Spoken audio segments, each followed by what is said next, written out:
Everyone, he's 20. Gosh dang, this thing looks super fuzzy.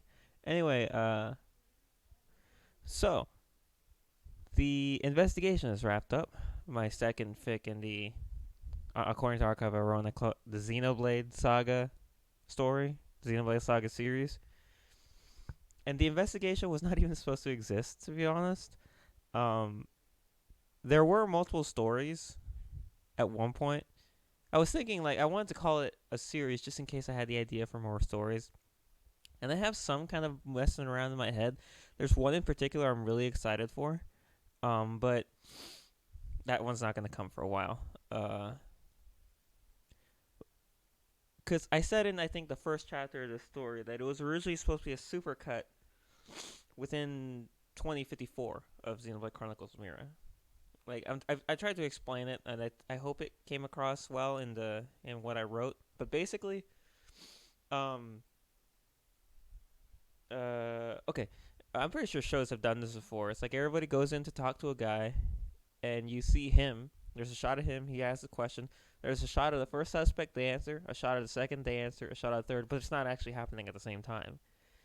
They're happening in sequence, but it's just to show all of them answering to the question. That was the original format this was going to take within 2054, and I started writing it that way. But I realized this is going to this is going to make the chapter super long, and it's just going to be a giant chunk. And I'm like, I guess I'll just take it out. And when I was gonna, and originally I was just gonna take it out and put it as like a one shot, but I asked Pete, my best friend, if I should do it like one at a time or all together, and he said one at a time, and I was kind of already going towards the idea of one at a time, but then hearing him say one at a time, I was like, yeah, we'll do it that way instead. So that's what I did, and that's how the investigation came to be. Oh, jeez, my nose is stuffy. Anyway, uh, I just woke up today at like 8:30, and I panicked because I thought I was supposed to be working. I'm off today. So anyway, let's begin. We got 6 reviews, obviously, for all 6 chapters, all from Rexora. I wonder if some of the people who'd reviewed my previous CLA fix are gonna ever come back. Um, I mean, I'm not gonna be like mad if they don't, but I wish. Or maybe they are reading it, they're just not reviewing. Who knows? Maybe they're waiting for it to end because maybe they're waiting for it to show the complete sign before they read it because they don't want me to drop the story like I did with the other ones. Okay, let's begin. So, where's the button? There it is. We're gonna do chapter 1, which was on Elma, I believe, right? Yep, Elma. So here we go. From Rexar, February 19th. I know Ivan, or Ivy, is his own man, but I still can't get the voice DC Douglas gave to Burt Whistle the younger out of my head when reading, even though Michael Kristoff has a completely distinct voice from Friar Fog. Curious, but you think about the voice actors you'd like to see play your characters?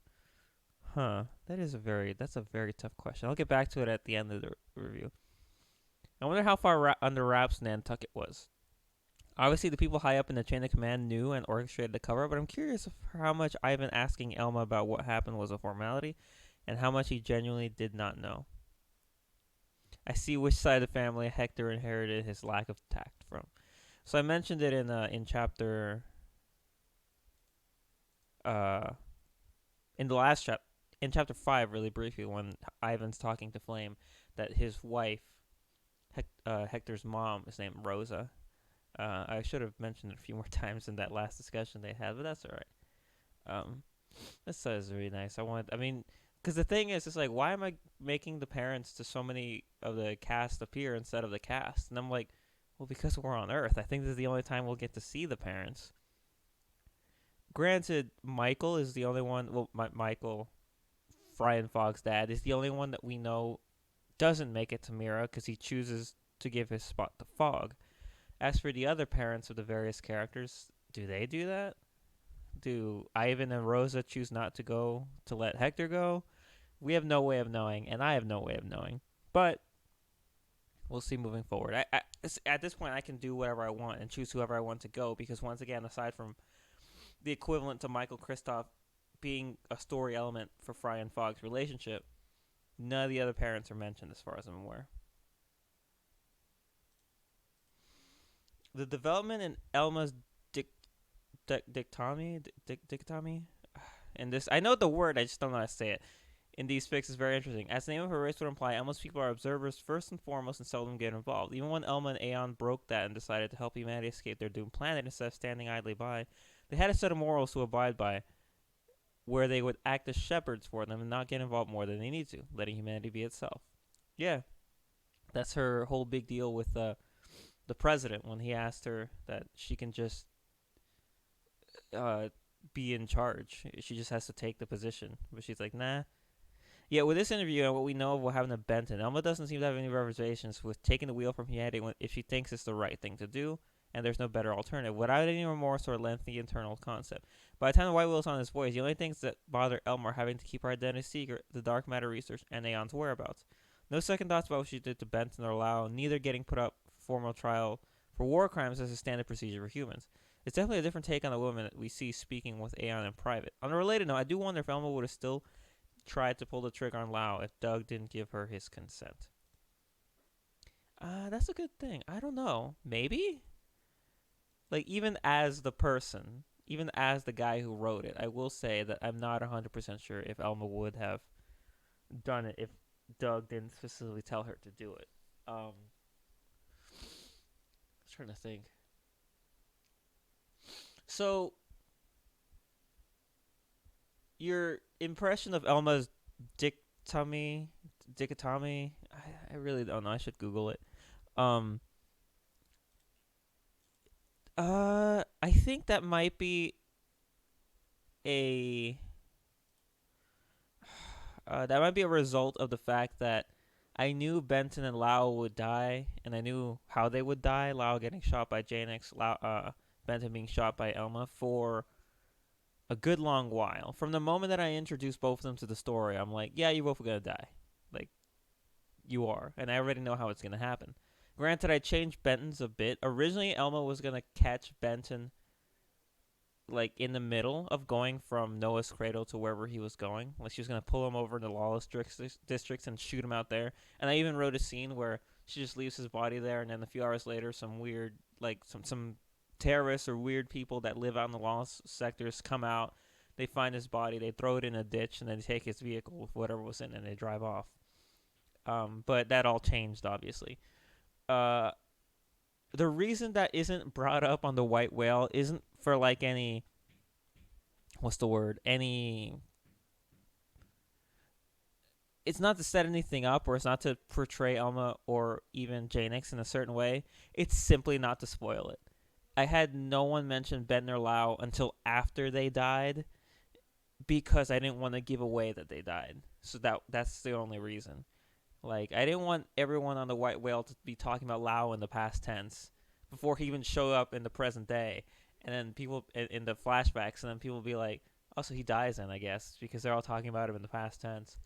Although, I guess, knowing me, it's probably obvious the second Lau appeared in that one chapter that everyone was like, yeah, he's going to die because the writer doesn't like him.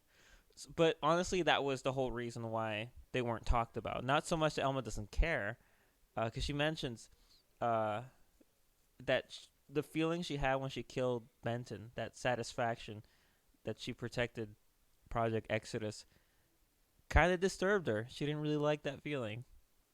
And I know it's a hand wavy thing, but everybody on the White Whale who was involved with this says at least one point to each other that they chose to just not talk about it anymore because they didn't want to deal with all the feelings and emotions that the conversations about Lau and the Lawless and everything that happened after.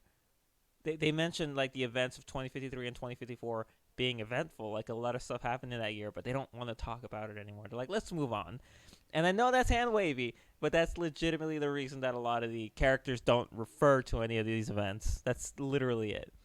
So, going back to the voice actor thing, I asked my buddy Pete about it, and once again to get an idea of the voice I want for Janix. In Xenoblade Chronicles X, Janix is voiced by Kira Buckland. I chose that voice actor simply because I like Kira Buckland.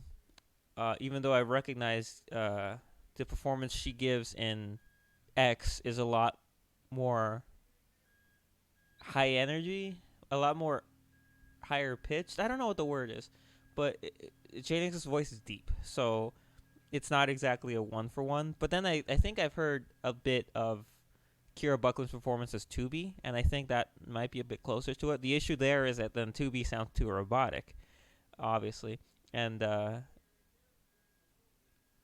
Janix is emotional. She's extremely emotional. That's Janix's whole thing. Um, uh, but Buddy Pete suggested Laura Bailey, um, who is she voiced? She's voiced so many people. Lucina comes to mind first, but she's voiced so many people.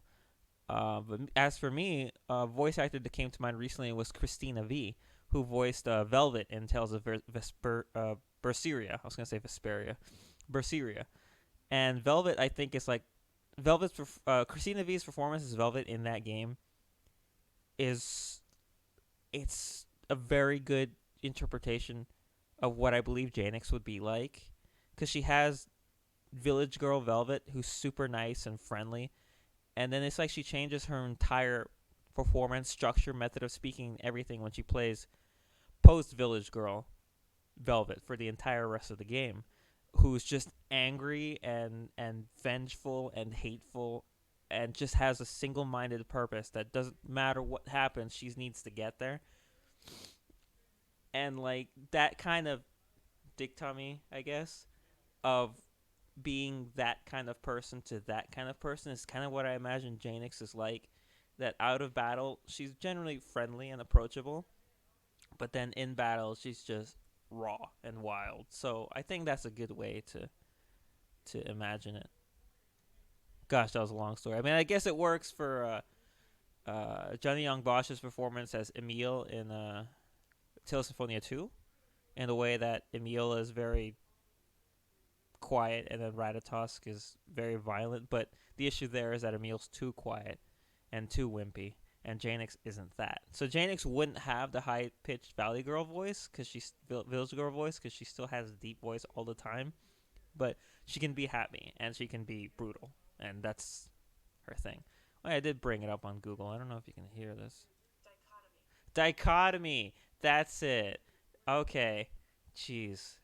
Dichotomy. No words. No words. Moving on. Next review.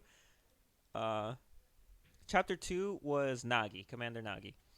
And by the time Nagi knew what it was like to be hated, it didn't really matter. Any ganglion expressing their hatred of him didn't live very long after. No, dude's really good at killing ganglion. I'm guessing Ivan has a perfect record when it comes to finding truth and dismissals. I like, too, that he isn't opposed to investigating his superiors if there's supporting evidence of corruption that far up the chain. Yeah, I mean, the interesting thing about writing Ivan, and I think the interesting thing about this fic, is that it gave a lot of character development to Ivan Birtwhistle. Into the kind of person that he is. Simply because I needed him to be I needed to show a lot of sides of him. And the good thing is that Rexora picks up on everything that I tried to show for Ivan across the chapters. To show that while he's kind of being a hard ass right now, he does acknowledge that if there's something wrong somewhere else, he's like, well, obviously I'm going to look into it. What, you think I just hate you guys? He doesn't even hate them. It's just his job, and he's just good at it and being good at. To be honest, that's the thing that like all TV shows do.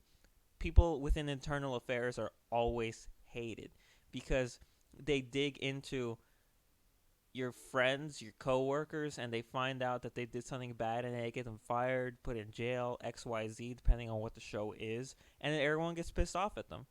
They say, hey, we were friends, and you locked them up, even though they should have because it's their job. Also, I totally forgot internal affairs was what this should be called, because they're performing an internal investigation into the affairs of the people that work within the coalition. And I didn't realize that until, as you can guess, the final chapter, where I actually title it as that, and I felt really dumb because I watch a ton of detective cop crime shows and all that shit.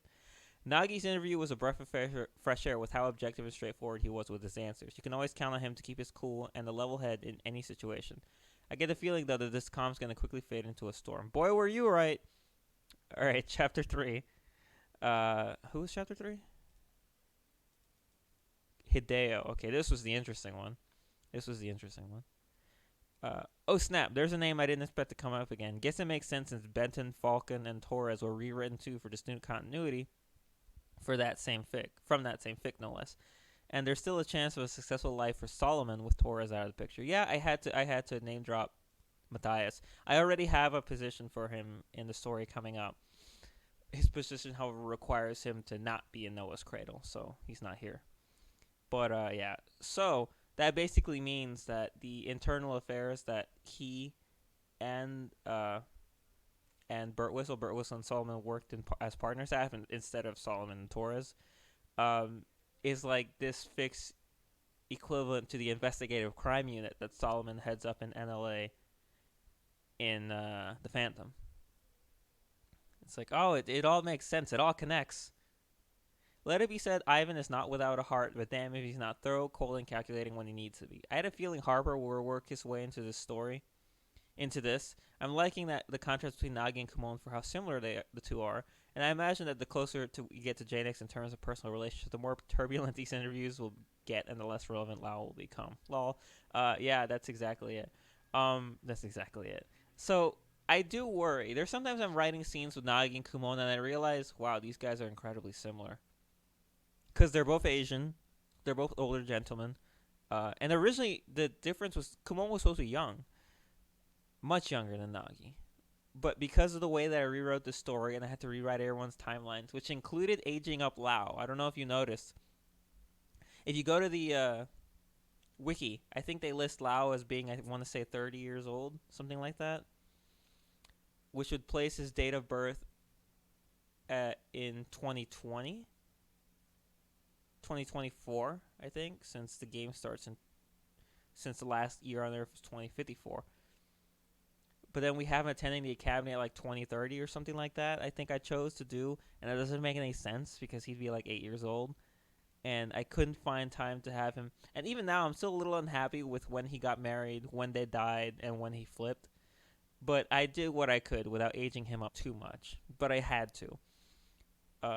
I think honestly, I have to age up everyone, which is one reason.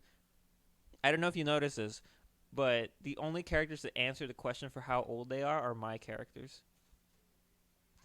Because if I insert the ages for Nagi and Elma, then I'm forced to look into the timeline and find out, wait a minute, that doesn't make any sense. Because Elma's cover-up age is 29.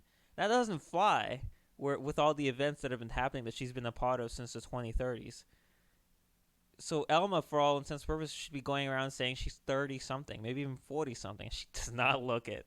But that's just an issue that I have. I guess the cover-up could be that she got it. She was one of the first people to get into a Mimiasome, which is established in the story, and that's why no one freaks out when she got shot by Lau and she had Mimiasome blood everywhere. I don't think I mentioned it in the story, but basically the reason that no one's surprised by it is they just all imagine that she's one of the first testers of Mimiasome technology. She offered herself out to do it first, even though we know the real reason why she has it.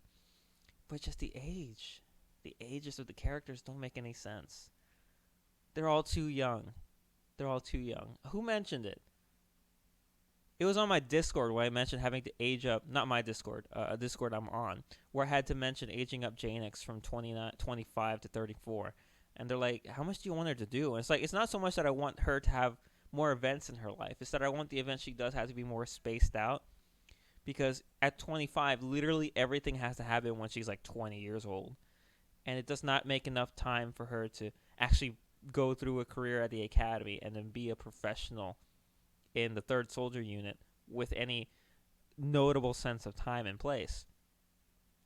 It just doesn't work. And the thing that the person commented was, so I guess you're doing it kind of like Resident Evil, where the characters are actually super young, even though they completed like flight school and they've been in the military for so long. I think he was talking about Resident Evil 1 specifically.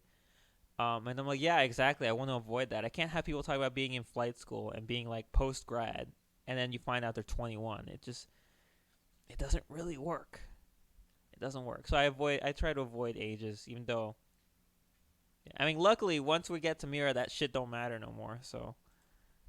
But for now, on Earth, trying to make everything sensible is Not sensible. All right, here we go. Chapter 4, Lila Copeland. Oh yeah, but what I was talking about Nagi and Kumon, I got distracted by Aegis. I do worry that they're a little too similar with their, what's the word? How they care about everybody, you know. But the thing that I've decided to rely on more heavily, especially with this story and moving forward, is that Kumon is actually a little bit more emotional than Nagi. Not to say that Nagi's completely stoic and doesn't care, but Kumon's more easily able to get uh, riled up, I guess, because as you can see from the interviews, uh, Ivan was able to get to Kumon by bringing up what he did at the massacre, whereas Nagi was able to keep a level head through his talk, and he didn't really so much get mad as he just got like, "Why are you doing this to Janix? She's so good." Which I don't mean like Janix is amazing. I mean, I always worry that I make Janix too good at everything, but then I also worry that I make her the one that gets hurt all the time. But then that is her character. She's the one who rushes first into things and kills, and so obviously she's gonna be the one to get the most hurt.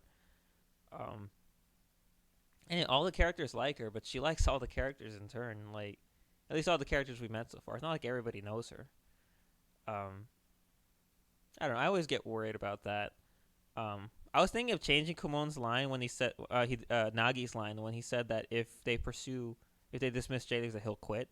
Because I'm like, he's going a long ways for Janix, but I like to say that it's less that he's going a long way for her, and he's going a long way for what he believes is the truth, and that he just can't knowingly serve, knowing that this happened is the kind of thing I was going for.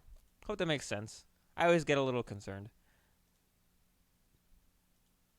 Okay, now we'll do Lila. Glad at least one person managed to keep a cheerful disposition about her present situation. But will it stand after being tried by Burt Whistle? I'll admit that I may have forgotten to get into that with him. A question for another time then. Wouldn't that be the first time someone was brought back in, and then maybe he can pursue the question through someone else? Yeah, that was a mistake on my part. I literally had Ivan say exactly what I was thinking. That I totally forgot to hit on the time spent at home. But that's okay. Because the rest of the chapter is more important of Ivan grilling Kumon on what he did.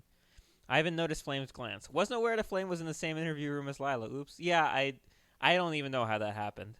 Actually, I do know. I was writing Flame's chapter and Lila's chapter at the same time. So it's possible I slipped up somehow.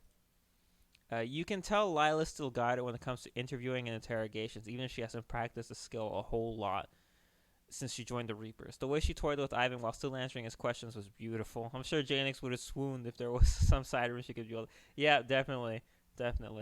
I definitely wanted to have Lila play with Ivan and just kind of laugh at his assumptions and everything. I wonder if Harper telling Ivan about Kumon's cover-up was in a way getting revenge against Kumon for aiding and constantly defending Janix, in addition to trying to get Kumon removed from the picture so that he can't stop Harper from attaining his goal. Guess it all depends on how much respect Harper still has for Kumon. It does indeed, and that's something that I hope I covered in at least a little bit with Harper's own chapter. But yeah, Harper definitely has ulterior motives with letting this information out. And I think it's interesting. So I'll wait until Harper's chapter to comment on this. We'll keep going. Curious to see how personal Flame's interview is going to get, both for Flame and Ivan, since they have a common connection in Hector. I also saw your tweet about bringing in some more people from Skeleton Love and the Phantom storylines, so I'm looking forward to see some familiar faces come back and maybe a recast for different roles to play. I'll be honest, I think I've already got all the familiar faces in the story.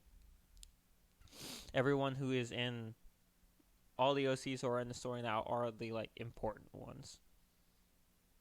Yeah, I'm not missing that many people. The other names that will pop up you probably won't recognize, but they are indeed pulled from the other fics. I literally not read through, but I skimmed through all of Skeleton Love and the Phantom to try to find names that I assign to Blade operatives or whoever. And then I put all those names in a document. I gave them a one-sentence thing about who they are. If they're a blade, I gave them their position, their weapons, this, that. But yeah, a lot of if they were named in the old fix, they probably will pop up. We'll see. It all depends on how much time I have with establishing things on Mira. When we get there, which we're still not there yet. We'll get there. We'll get there. Okay, Flames interview. Chapter 5. Where is it? Here it is. Okay. At least Verdant Wind Endgame has one of the best themes on the OST. Yeah, I've heard about God Shattering Star from the moment I finished playing Crimson Flower. Because I played Crimson Flower, Azure Moon, Crimson Flower, Verdant Wind. I played Crimson Flower, Azure Moon, Crimson Flower when I got the game. After launch. That I played those 3 routes in like 2 months. And then I played Verdant Wind recently. I hadn't played Three Houses since I finished Crimson Flower the second time until I played Verdant Wind last month. For no real reason, I kind of burned out on it because I put so much time into it in such a short amount of time. But you're right, God Shattering Star is really good. I heard about it, and when I got to the final level and I heard the song play, I'm like, oh, this is cool. What the hell is this?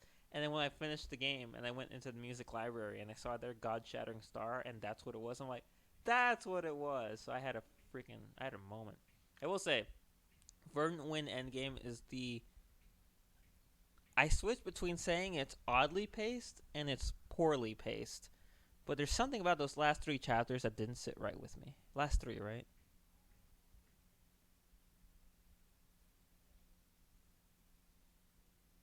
Is it last 3? Last 2, I guess.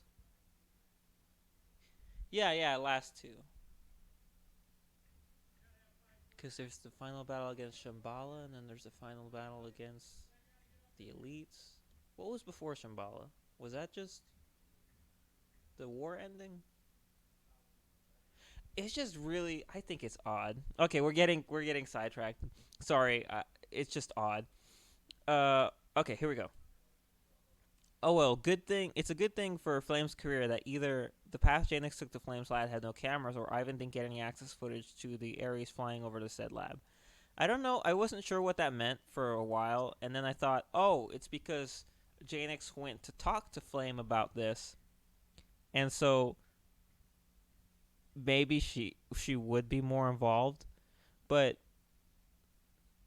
I don't know. Would that have been a relevant conversation to bring up? All Janix told Flame was that Lao was back and she was going to deal with it, and then Flame wished her luck. I guess that was kind of like Flame allowing Janix to do something that Flame knew might be hard for her to do, to confront Lao.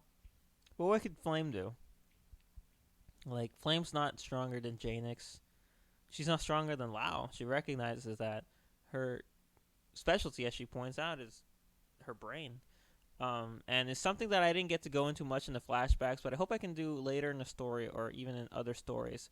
Because Janix is the more focused character, we see more of Janix's relationship with her mother. But Flame has that exact same kind of relationship with her father, because he's the inventor, the engineer of the family that she's taking after.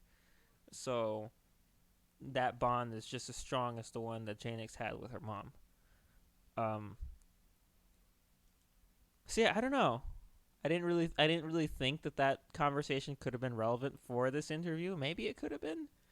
Once again, I just kind of forgot. Bold of Velma to assume it's just one person in the coalition's higher positions that's under the influence of corruption. Part of me likes where this is going, but other has concerns about what will this mean for one particular character who was kept under wraps about all this until a year or so later. Fowler.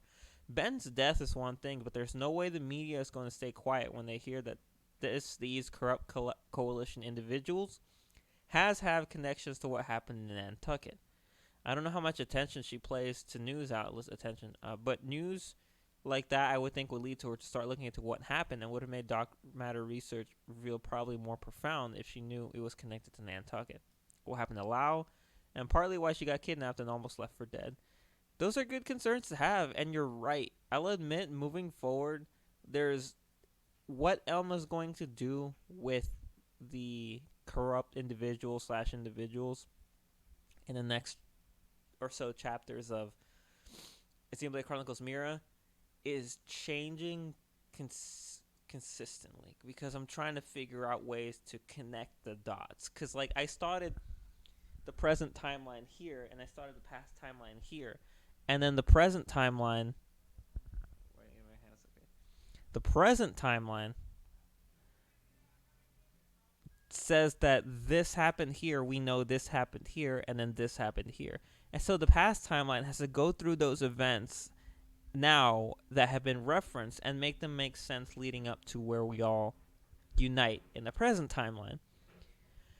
Hopping back between 2050, 2052, 2051, and 2055 and 2056 when they're on the white whale, I love it as a storytelling thing. I think it's super fun and it really gets to stretch out how I write what's going on. But it does merit concern about certain things, and I will admit that what you pointed out is something that I'm looking into.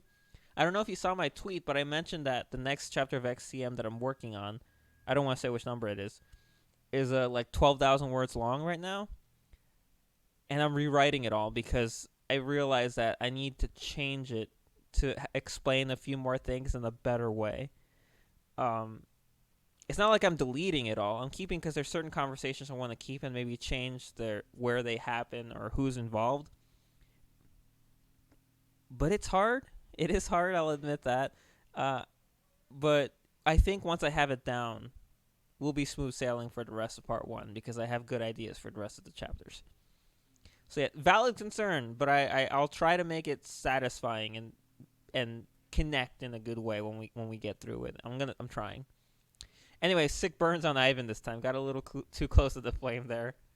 Brick. You know, when you say bricked, all I could think about is the Hoopla fish from SpongeBob, the Krusty Krab training video, who just keeps yelling Hoopla and then a brick gets thrown at him and he dies.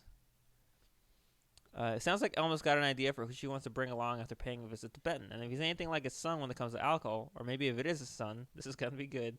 Yeah, when you said that, it was like, yeah, it will be. It will be. And finally, the final chapter, File 0, because that actually takes place before all the other ones, if you couldn't tell. Stephen Harper, the Archer. A.k.a. the character that I created for one very specific reason that we're almost going to reach, only the reason has changed like 5 different times. So here we go. Ethos, eh? That a code name or his actual name? At any rate, quite the fitting name for the role she's playing. Is his name. I don't know if you remember, but actually we already had that chapter with President Reeve and Elma talking. During their conversation, he tells her that Councilman Ethos is the one who established the lab under Nantucket.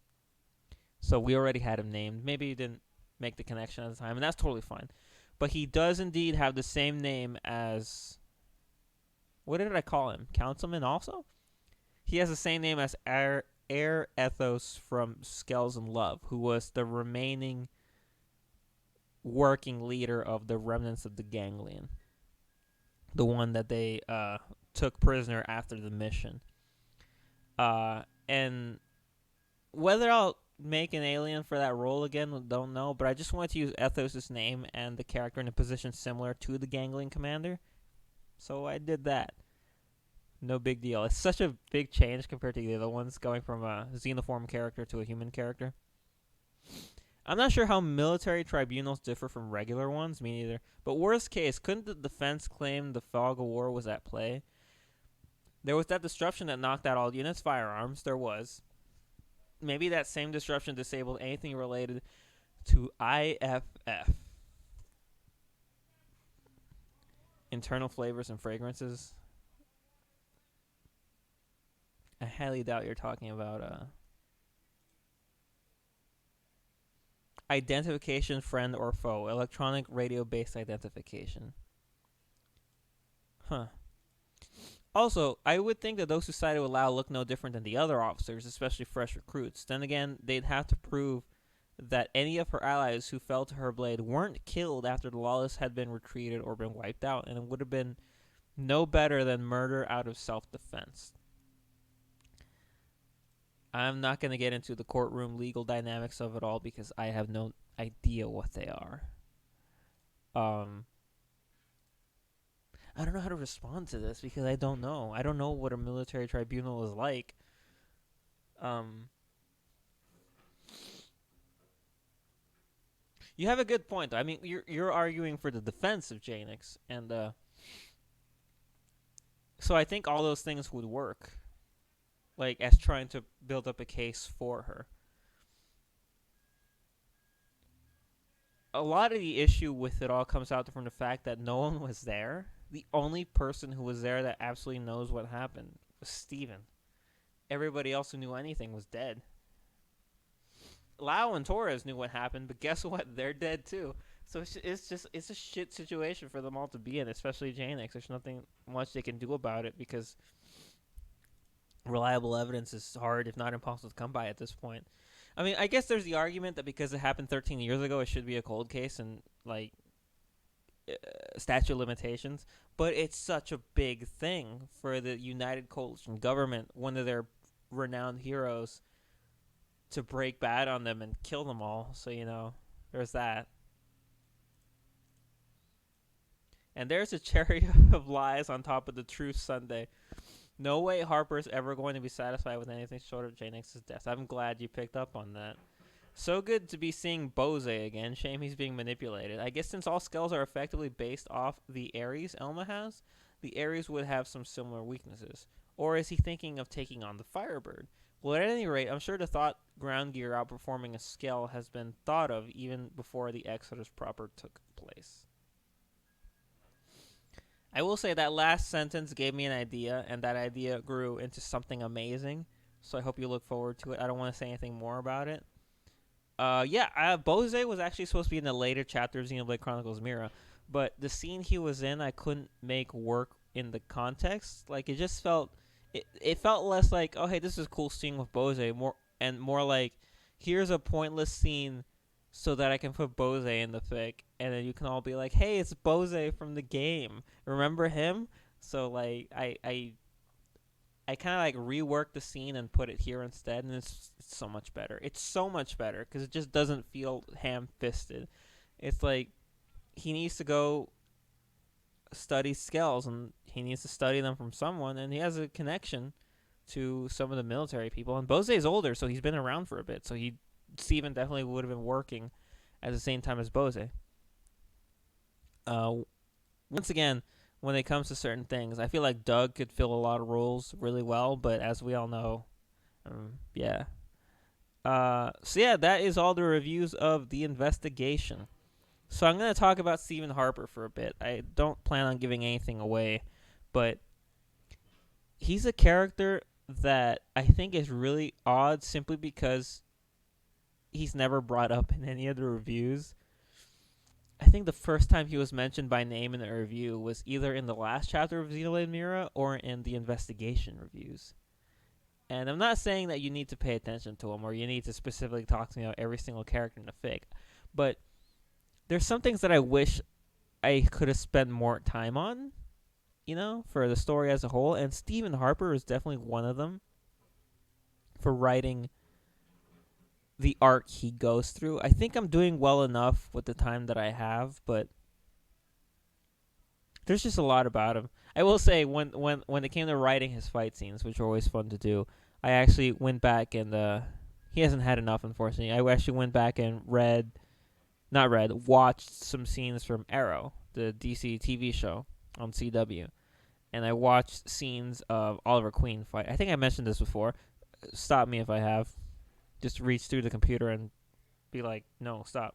But that is literally what I did. I looked up GIFs, I looked up short fight scenes from the show, and I'm like, all right, I'll have him do that. So that's what he does.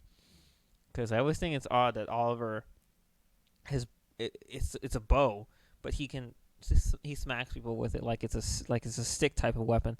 Sort of thing. I mean, it makes a bit more sense in Justice, because in there, Green Arrow has a knife, a dagger in his bow, and some moves involve pulling it out and stabbing people with it before he sheathes it again. But so that's a lot of that, a lot of martial arts, but I mostly rely on his sharpshooting and trick arrows, just like Green Arrow. I think that'd be an interesting thing to say. So yeah, there's the investigation. I know that I got some new reviews on Xenoblade Chronicles Mira since I last updated it, but I want to do all the Xenoblade Chronicles Mira reviews in their own batch. So we'll just call it here. Also, this video will be much shorter, 40 minutes instead of an hour. I still wish it was even shorter than that. I did get some additional on my Discord. Casey Rinion, right? Yeah, said that they were heavily enjoying all the perspectives given in the investigation fic. And that's all that I aim for. Just that people to enjoy the things that I write. So, sorry, my nose is so stuffy. So after this, I don't know what I'm gonna do. I'm probably gonna play some games. I'm playing my another run of 3 houses where I recruit everyone and all that stuff. And then I'll turn my attention to the really long Xenoblade Chronicles Mira chapter that I'm trying to rewrite. The next Xenoblade Chronicles chapter Mira. The next Xenoblade Chronicles Mira chapter is already done, and I just need to decide when to post it. I prefer posting it when I have more finished, so we'll see. But I also want to get it out soon. We'll see which comes first. It all depends on how the future chapters are doing. And I think they're all forming together really well. So there's that. Except for the big one. But no problem. No problem. Anyway, thanks everyone so much for watching and for reading and for listening to me talking about reviews. And I'll see y'all next time. Till then, hasta.